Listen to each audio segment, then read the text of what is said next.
Y esa sección la lidera de manera indiscutible el profesor de Economía Aplicada de la Universidad de Málaga, José Manuel Cabello.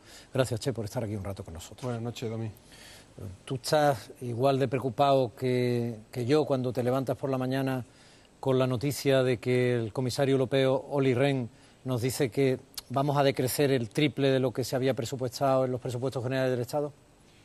Pues bueno, no nos ha pillado por sorpresa, ya lo habíamos comentado en este programa, ¿no? El gobierno había presupuestado un 0,5%, era voluntarista, ellos comentaron que bueno, que lo que pretendían era pues dirigir la economía en la senda de que decreciera solo un 0,5% y por lo tanto no hablan de qué es lo que piensan que va a pasar, sino lo que quieren que pase. Pues claro, eso quieren que pase es algo muy, muy relativo, ¿no? Entonces, claro, cuando vienen las cifras de los presupuestos de la comunidad, que dicho sea de paso, también sigue siendo expectativas de crecimiento, nadie sabe lo que vamos a decrecer o que vamos a crecer, pero bueno, se tiene una idea con los modelos econométricos de que vamos a decrecer efectivamente el triple de lo que plantea el gobierno.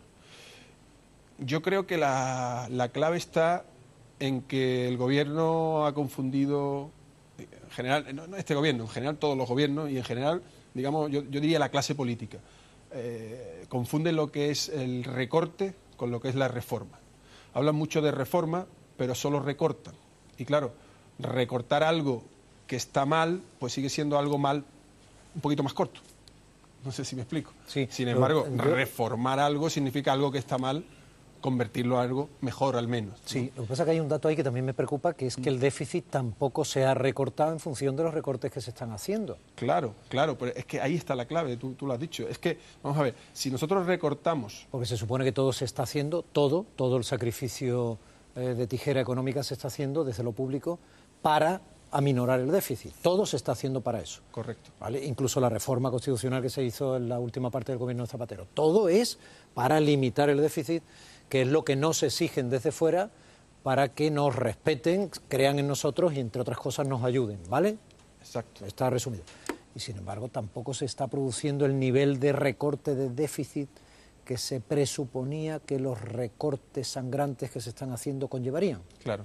Vamos a ver, aquí hay dos cosas. Primero, los recortes, como estamos comentando, no implican que pueda haber un recorte del déficit, porque claro, nosotros necesitamos crecer. Entonces, lo ideal sería reformar. ¿Reformar en qué sentido? Pues no en recortar, sino eliminar lo superfluo, que hay mucho superfluo, y reformar lo imprescindible. Y me explico. Vamos a ver, toda esa cantidad de dinero que se gasta de forma superflua, y digo superflua algo que es que estamos tirando a la basura, esa cantidad de dinero que mucha de nuestra administración está tirando a la basura, no haciendo nada productivo, habría que eliminarlo.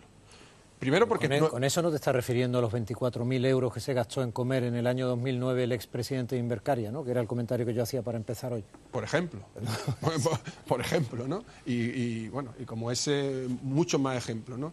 Pero no solo porque es improductivo, sino porque además es pedagógico para cuando llegan las reformas en lo imprescindible, que yo le llamo, para mí imprescindible, sanidad y educación y pensiones, las tres patas del estado del bienestar, sanidad, educación y pensiones, cuando vienen las reformas, pero no los recortes, sino las reformas, para que eso sea sostenible, tú le tienes que explicar a la población que ya antes has quitado todo lo superfluo, que nunca deberíamos haber gastado ese dinero en esos gastos improductivos, pero ahora menos todavía en crisis. Entonces, primero, porque hay que quitarlo, y segundo, porque pedagógicamente es importante que le digamos a la población, primero no hemos quitado lo peor, y ahora no tenemos más remedio que reformar y hacer eficiente, lo más eficiente posible, el gasto en educación, en sanidad y en pensiones, estamos tomando las medidas. Pero claro, esas reformas además tienen una segunda derivada, y es que si tú no le das a la salida a la economía para que crezca, claro, si tú recortas, pero no modificas la estructura productiva para que las personas tengan facilidad a la hora de hacer negocios, de emprender, etcétera, pues ese crecimiento no se produce. Y si ese crecimiento no se produce, no se incrementan los impuestos. Y si no se incrementan los impuestos, el déficit no se reduce. Un informe internacional que se llama Doing Business, que significa cómo de fácil es hacer negocios, cómo de fácil es emprender en un país, nosotros estamos, no sé si lo voy a decir bien, pero de memoria estamos en el puesto 130 del mundo. Una economía que es la 9ª del mundo, 130 a la hora de dar facilidades para que las personas emprendan, monten su negocio y, en definitiva, creen economía y creen empleo, que son las personas que están creando empleo. Claro, si eso no lo modificamos, si eso no lo reformamos, no hay manera de que nosotros crezcamos, porque estamos recortando la parte mala, entre comillas, pero la parte buena no le estamos permitiendo que crezca, ¿no? Entonces, ahí por eso decía yo que el tema reforma versus recorte es muy importante y que realmente optemos por la reforma, que no quiere decir que la reforma implique algún recorte en determinados gastos, por supuesto en lo superfluo, no recorte sino eliminación, y en los gastos, digamos, más importantes, como hemos dicho, no ya el recorte, sino la eficiencia en el gasto. Es decir, vamos a gastárnoslo muy bien para que a nadie le falte esa escuela pública, esa universidad, ese hospital y esa pensión. Pero vamos a hacerlo muy bien, vamos a gastarlo muy bien para que no falte. Esa es lo que sería la reforma, ¿no? Y por último, la tercera pata, que sería la reforma del esquema productivo en nuestro país, la reforma de las leyes, la reforma de las trabas que nosotros mismos nos ponemos a la hora de hacer negocios, de hacer empresa, para que las personas digan, esa es mi salida, ¿no? Mi salida es que yo tengo una idea, que me apoya la entidad financiera, que el Estado me da facilidades, en definitiva, que nos convirtamos en un país con una economía moderna, que es lo que no hemos tenido, porque hemos estado al calor de un sector inmobiliario que ha creado mucho empleo, un sector inmobiliario muy fuerte, pero que tiene sus horas contadas, tuvo sus horas contadas y que ahora, lógicamente, está en un proceso pues de desapalancamiento, es decir, de desendeudarnos de todo lo que nos habíamos endeudado. Entonces tenemos que buscar el camino por otro lado. Es como lo veo, ¿no? Si me dices eso es porque crees que las reformas no se están haciendo. No, es obvio. en absoluto. Es obvio. Absoluto. ¿Y por qué, según tú, no se hacen? Le pregunto al profesor de Economía. Pues mira, no se hacen, esto ya no es tanto economía, pero yo te lo contesto, no se hacen desde mi punto de vista. Bueno, imagínate que soy un alumno en clase. Claro, no se hacen porque las personas que tienen que tomar esas medidas, no les interesa que esas medidas se tomen. ¿Por qué? Porque ahora mismo la clase política está preocupada exclusivamente de cuidar de su jardín. Y cuidar de su jardín es de que su poder, de que su plano de influencia no se vea trastocado absolutamente en nada de lo que había antes. Y eso tiene que cambiar. Tiene que cambiar. La clase política no puede dominar la economía. No puede dominar la economía. No es normal que aquí en Andalucía, en Valencia, en Madrid, en Cataluña, por supuesto, haya que hablar con los políticos para hacer un negocio. Es que me tengo que llevar bien con el consejero porque quiero hacer un negocio, entonces me tiene que apoyar. No, perdona.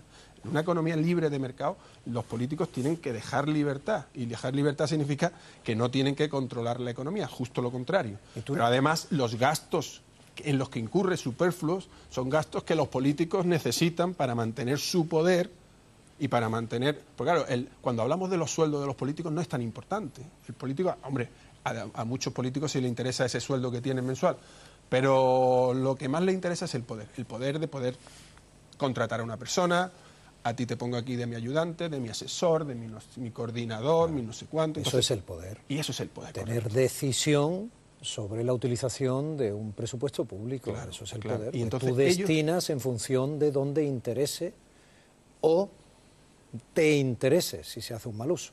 Efectivamente. Ese pronombre, esa partícula es letal. Letal. Y ese es el problema en el que tenemos. Estamos en el nudo gordiano de la economía. Pero bueno, tú estás ya tan defraudado que optas por el libre mercado, pase lo que pase. Tú no eras socialista antes. Vamos a ver. Es que, te voy a decir, estamos muy confundidos con que el mercado es de derechas, de izquierdas, progresista, reaccionario. Yo creo que el mercado es mucho más progresista que cualquier otra alternativa. Y como yo no tengo o pretendo no tener ninguna etiqueta, si veo que el mercado funciona mejor que la alternativa, propongo el mercado.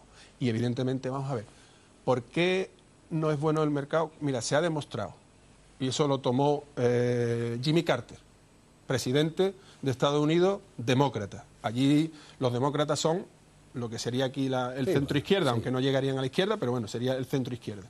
Tomó una medida que lo que hizo fue liberalizar el mercado del tráfico aéreo. ¿Qué fue lo que ocurrió?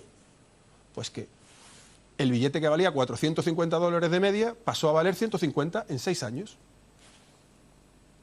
¿Eso es reaccionario o eso es progresista? Supongo que eso conllevaría condiciones laborales distintas para los trabajadores de esas compañías aéreas, ¿no? No tiene por qué, no tiene por qué. Pero Bueno, además... Interesante. No tiene por qué, porque claro, tú dirás, no, porque si está ejerciendo un monopolio, el monopolio le sigue pagando igual de mal o de bien al trabajador y, sin embargo, el diferencial se lo está llevando el empresario. Amigo. Por lo tanto, en todo caso, si hay una empresa o si hay dos empresas reguladas por el Estado, que además el que está diciendo tú sí, tú no, pues estás de alguna manera diciendo tú te llevas los beneficios, le pagas al trabajador lo que quieres y le cobras al pasajero lo que quieres. Imagínate, eso es. Sin embargo, si tú le abres, y fue Jimmy Carter el que abrió, ¿qué fue lo que produjo? Pues produjo, primero, empleo, porque en vez de 1, 2 o 3 líneas, hubo 17. Crearon compras de aviones que crearon a su vez empleo, y así sucesivamente. Por lo tanto, la economía se expandió. Pero es que además el que salió ganando, ¿quién fue? Hombre, evidentemente la persona que paga el precio del billete. Eso es una obviedad. Todos nosotros. Eso es una obviedad. O sea, pero no lo olvidemos, porque cuando siempre hablamos, vamos a defender a este, no. Mira la segunda parte. En economía hay que mirar siempre la segunda derivada, siempre. ¿Y quién sale ganando? Sale ganando en la economía de mercado, en los productos donde se pueda aplicar la economía de mercado. ¿Quién sale ganando? La población. Las personas que vamos a comprar ese bien porque lo podemos comprar a un precio más barato y además, lo más importante, no solamente que nosotros nos beneficiamos, sino que estamos permitiendo a todas las demás personas que quieran aportar algo en ese sector económico que lo aporten. ¿Cómo? Creando otra empresa que le hace competencia a la primera, crea empleo. Esta empresa lo hace mejor porque esta empresa está aquí al lado diciendo que tiene un precio más barato y esta lo pone más bonito, el otro más barato, etcétera, etcétera. Nosotros podemos elegir y sale ganando la sociedad. Lo contrario es la reacción. Lo contrario es querer que decidan por nosotros. Y además no tiene beneficios para nadie. Ojo, y aquí te pongo desde mi punto de vista, educación, sanidad, deben ser controladas por el Estado y aseguradas por el Estado, con un mínimo, absolutamente. Porque en lo que creo que el progresismo tiene que estar es en la igualdad de oportunidades. En la igualdad de oportunidades, que la educación es primordial, porque, claro, personas que no pueden acceder a la educación, pero tienen algo que aportar, tanto a la sociedad como a él mismo, tiene que tener la posibilidad de estudiar. Y en la sanidad, lógicamente, porque la sanidad, ¿qué es lo primero? Salud, dinero y amor, ¿no? Pues salud lo primero, ¿no? Pues bueno, pues la salud hay que asegurarla. Y en las pensiones, para no generar una bolsa de personas que ya no pueden competir en igualdad de condiciones por su edad, etcétera, y que no se conviertan en parias de la sociedad sin capacidad para consumir y para vivir con dignidad. Claro, y tú que has trabajado en una televisión pública, yo te pregunto, ¿y por qué una televisión pública tiene que ser pública? ¿Cuál es el motivo de que haya personas? Porque claro, al final, ¿qué ocurre? Al final tenemos que en Canal Sur, Canal Nou o Telemadrid hay el triple de personas trabajando que en La Sexta, Telecinco y Antena 3 juntos. Y tú dices, bueno, y eso lo estamos pagando entre todos. ¿Con qué objetivo? Bueno, si el objetivo es que haya una televisión pública donde me ponen, no quiero hacer referencia a ningún programa, pero que muchos de ellos ni deberían ser públicos, pero, digo, no debería ser pagado por todos los andaluces, ni por todos los valencianos, ni por todos los madrileños. ¿Cuál es el motivo? El motivo es que haya un centro de poder donde el político contrata a quien le da la gana, dice lo que le da la gana y mantiene a la población oyendo lo que le da la gana. Mi querido profesor, me gusta verle hacer amigos en el poder también. Sí, me gustó mucho la contestación de Iñaki Gabilondo el otro día a Jordi Évole en Salvados, en el programa que tiene Jordi Évole en La Sexta. Hubo un momento en que dijo algo así como: en cada comunidad autónoma, cuando un político ganaba las elecciones, heredaba 2 regalos, ¿no? Pero viste, una caja de ahorro y una televisión autonómica. Claro. Son demasiados debates, no te puedo contestar a todos, ni yo tengo capacidad. Te agradezco mucho, como siempre, que hayas planteado bastantes líneas de actuación para seguir reflexionando. Ahí tenemos una línea. La semana que viene más. Muy bien. ¿Vale?